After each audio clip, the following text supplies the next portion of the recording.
If it's about getting some money, man, I'm all for it. You talking about some... Yo, this is Cano, formerly known as Young Cano. This is my documentary, my life. I'm giving to y'all. I was born and raised in St. Petersburg, you know what I'm saying? My city ain't really known for a lot of musical talent, but it's a lot of talent out here. And they kind of keep us under the radar, it seems like. You know, Tampa get more respect than we do for music, but it's a lot of talent out here. You know, I had no choice but to start getting into music, just how I grew up. You know what I'm saying? My father was a preacher, going to church every Sunday. All I heard was music. Waking up in the morning, my mom playing old jazz on her stereo. You know what I'm saying? My brother listening to Run DMC, Curtis Blow. Like, that's all I knew, just music. So I had no choice but just start to adapt into it. You know what I mean? Man, I remember just one day sitting in my room, man, and I heard some music. I'm like, what the hell is this? It don't sound like nothing I'm used to listening to. And come to find out, it was my brother on a tape. He was actually recording himself, man. You know, he would stick toilet paper in the tape and get the microphone, get a CD or whatever on this little stereo and start recording himself over instrumentals on the mic, man. That shit just blew me away. You know, one day I told him, man, like, I want to do the same. And he was like, you know, go for it. And I started writing, and I let him hear it, and he just wasn't feeling it. He was like, man, you gotta work harder, man. You know what I'm saying? So I took the time out to work on my craft, man. And I came to him like 2 months later with a verse, and he was like, yo, you getting better, that's hot. So he put me on a song with him, and it blew him away. You know what I'm saying? Ever since then, you know, he gave me that job to just keep writing and getting better. And I only think I was like 14 at the time. I was still in like middle school, like 8th grade. But I had the skills of like a dude that was like 28 that's been in the game. But yeah, like I said, man, my brother really influenced me to start writing. But I've always was listening to rappers like Nas, Pac, Big, you know, Raekwon, one of my favorite artists out of Wu-Tang, man. I used to just had those CDs on me going to school in high school. Niggas thought like, man, where the fuck is you from? What, you from New York? Like, nah, man, this is just what I like. This is what I grew up on. You know what I'm saying? They thought I was weird. Like, man, this shit's whack, man. Don't bring this shit to the cafeteria no more, man. You know what I'm saying? And like, they didn't really know it. They was just used to listening to, you know, Bone Thugs, 2 Live Crew, you know, just other Southern rappers, man. MJG and 8-Ball, Outkast, you know what I'm saying? A lot of Southern rappers my peers was listening to. And when I tried to bring them to the Nas's and the, you know, the Raekwons and shit, they was looking at me crazy, but they just didn't know that's just how I grew up. That's just what I was listening to. You know what I'm saying? They started liking it as the more they listening to it, the more they started liking it. It was like, you know, this shit is alright. You know what I'm saying? So when you hear a Cano album, you might hear a little Southern in it, or you might hear a little New Yorkish in it, or, you know what I'm saying? I'm real versatile. You know what I'm saying? I like that about myself. You're not gonna know what you're gonna get when you listen to a Cano album. It's just not gonna be that. It's gonna be this, that, or he rapping like this. It's gonna be different every time you listen to a Cano album. That comes from my influences and the music that I listen to. I'd rather fire back with words instead of pistols. My style meaner than an alcoholic stepfather with anger issues. I whip your ass like slave masters did my ancestors. I be the teacher, the director, the professor. I'm sicker than a child molester. The black Hannibal Lecter. I'm Jordan, you Drexler. Barely getting my respect, so I guess I gotta check all of these rappers that stink thinking they shit fresh. Call me the metaphor Megatron. I should be selling my verses on Amazon or eBay. How you want it? The deadly lyrics, the lethal punchlines, or the murderous bars? That's 3 the hard way. These niggas fragile, like Derrick Rose legs, acting hard. I'm Tarzan, welcome to the jungle. This is my version of Book of Rhymes, I got bundles. Composition books stay full. I'm hype as hell like the Tasmanian devil drinking a Red Bull. Now that's it's danger. Feeling like lightning just struck my fingers. Anger built inside of me, and the mic is my therapist. This rap game is an airplane, and I'm a fucking terrorist. Prepare for it. Follow my drip. I'm about to blow up, and if I don't, man, I remember one day I was walking into a store called Three Brothers that I go to a lot, man, on 16th Street.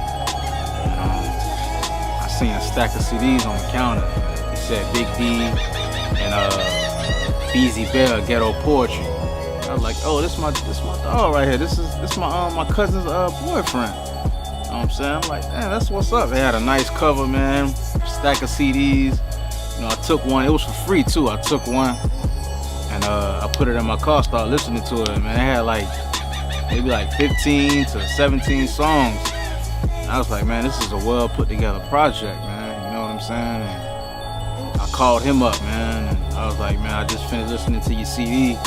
This shit really inspired me to want to get back to rapping, because I had stopped rapping for a while, but I was still writing, but I wasn't really, you know, trying to get the music put out or whatever. You know, I asked him, man, you know, could I come over and, you know, record some shit? He was like, yeah, come through or whatever. I came through. He had a couple niggas in there he was recording. You know, I spit a verse for him, put it on a song for him. I didn't really get no reaction. It was just like, there it is, it's the booth. It's where all the magic go down at, man. You see Bob Marley, you see that weed, that's all we do, smoke and get in this motherfucking booth and make magic happen, man. This is it. Unphaidabul studio, baby. Can't none of these niggas fuck with me and y'all know it. I have returned and it feels so refreshing. You might think I'm bipolar. You can search all you want, but you won't find a nigga colder. Money stacking, bread popping out, something like a toaster. Whoop!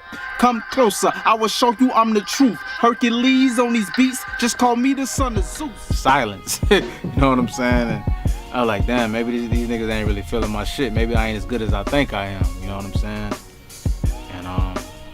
Maybe like a month later, I came back. You know, I was like, you know, I ain't got no money, but I got some weed. You know what I'm saying? I like, can you record me, man? Record my album, and I give you this chord, this, you know, just to record me. You know what I'm saying? Cause I ain't really had that much money. And he was like, yeah, he was down with it. And that's when I started recording No Days Off, my first actual mixtape. No Days Off, man. Ever since then, it's just been a rap. You know what I'm saying? He started really feeling me. He was like, man, you different from any nigga I ever had on my label. You know what I'm saying? You sound like you from up north, but you know, you born and raised in Florida. And I'm like, yeah, you know, that's just the music I grew up on that influenced me to write that way. You know what I'm saying? It was different for him. What's going on, my nigga? It's your nigga Big D, third ass finest, CEO of this Unphaidabul shit, man. Just in the lab, chilling. This where it all go down at, man. But as far as my nigga Cano J Bond, man, that's, you know, my artist. That's pretty much the heart of the team, man. He the one that's bringing the energy, man. The punchline killer, man. You know, beat killer, everything, all the above, man. My nigga just gonna come out there and do it strong, man. As far as my dog new album, man, Son of a Preacher, I feel like my dog done had time to, you know, grow and experience a couple things. So this one probably gonna show a lot more growth, a lot more being more comfortable as growing into his character from what I see. You know what I mean? And, you know, the punchline, the talent, the bars always gonna be there.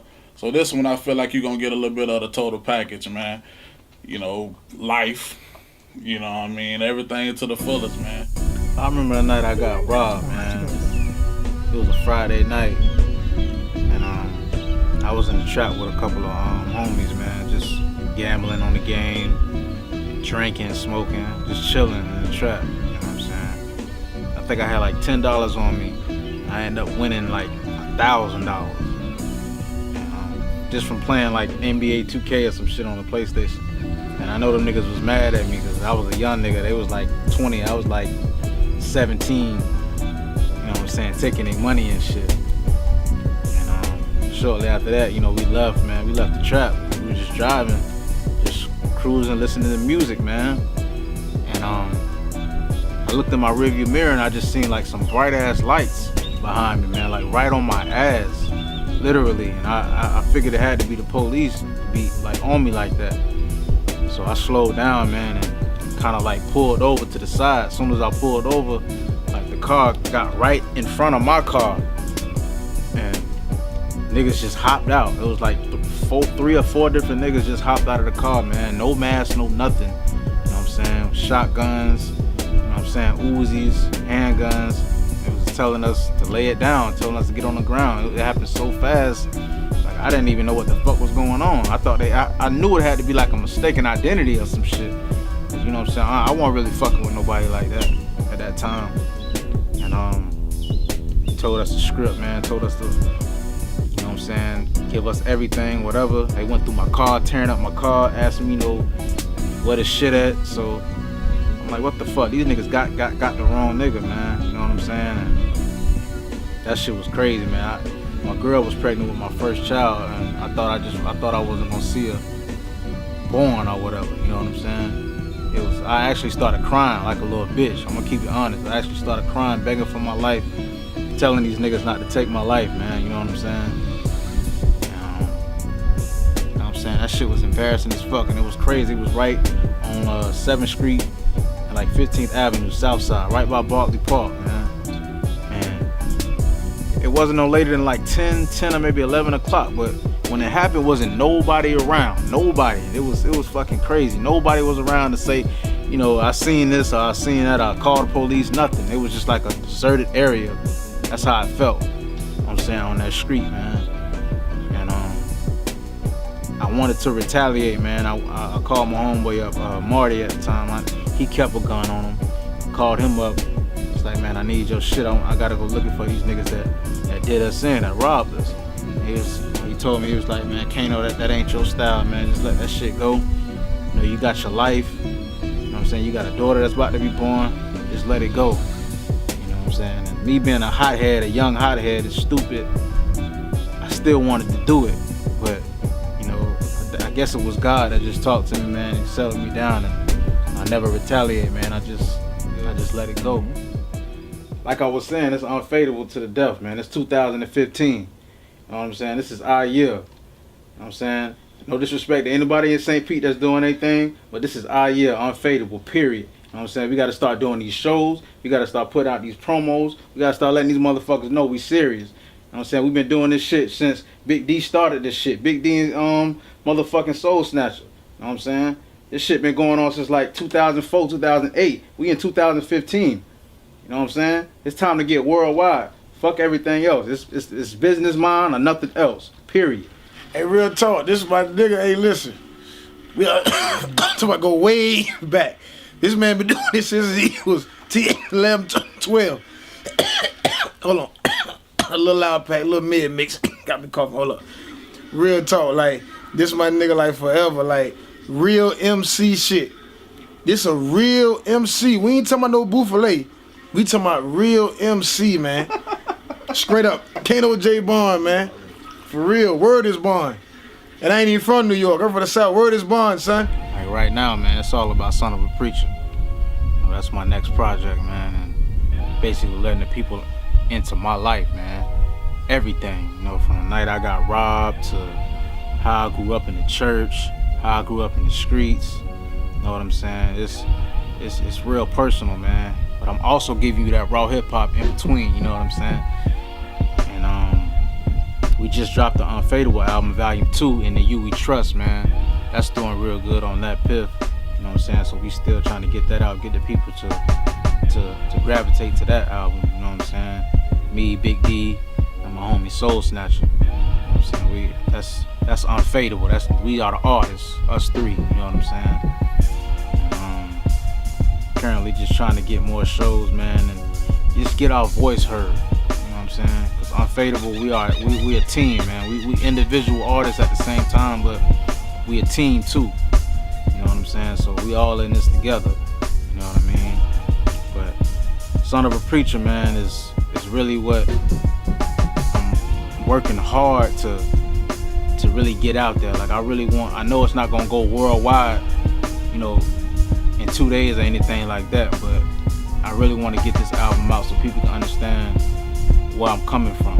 You know what I'm saying? that's what it is right now. It's got a lot of details on that album. Most importantly, man, what I want people to get out of a Cano album is just satisfaction. You satisfied that you bought this album, you took your time out your day to listen to this album, and you got something out of it. You was satisfied. You know what I mean? Like, you're not gonna put in my CD and be like, oh, I already know what this nigga sound like. I already know what he finna be talking about. Nah. And that's what I was talking about with versatility. It's just, I want to give them something different on every song. You know, whether it's lyrical, whether it's telling a story, or whether it's me just having you shake your ass or whatever. I don't, you know what I'm saying? It don't matter. I just want you to get something out of it and be like, man, I was different.